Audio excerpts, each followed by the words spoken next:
probably a bit too large. Okay, let's just launch a couple of applications just to show you a few other things. So let's get Safari loaded. We've already got Finder loaded. Let's go to the Screencast online website. Actually, I'll probably show you this as well, which is the actual these buttons in the top corner that switches tend to get a little bit confused about, because as you'll appreciate, on Windows the buttons are normally on the right hand side, but within Mac OS X they're actually on the left hand side, and they have specific meanings, two of which are similar to Windows and one was completely different. The first one, this is this red X, is to close the window. Now bear in mind that it actually closes the window, it doesn't actually close the application. So you'll see here that Safari is actually still loaded in memory. It's got the black triangle behind it. So if we load that up again, but it actually does close the window. Then we have the yellow button, which actually minimizes, and that scales down using the Genie effect, and we have it appearing down here on the right hand side of the separator bar.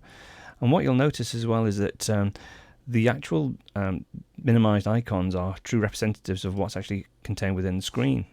So that's quite a neat feature. And the third button, which is the green button, I call it the optimize button. I'm not sure what it actually is called, but say if this window was, let me just resize this window.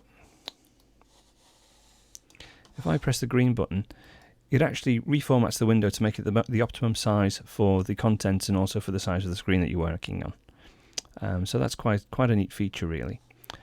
Just one other thing about the red button, I mentioned that it doesn't close the application down. That's in probably 99% of all applications. There are some applications where it will actually close the application down, but you can find out just by checking on the black triangle at the bottom of the dock icon. And also, please don't be too worried about having lots of applications loaded in memory.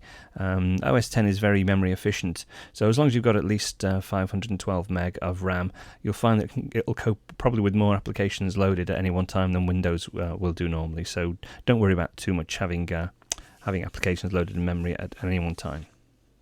What I wanted to show you as well, we mentioned before that you haven't actually got a start button within Mac OS X, but there is a way to actually create something similar.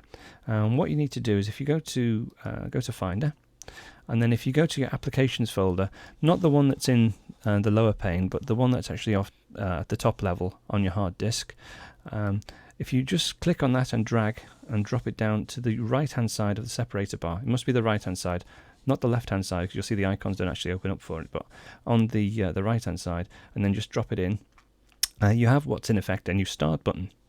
And the way you can use that, let's just close Finder down.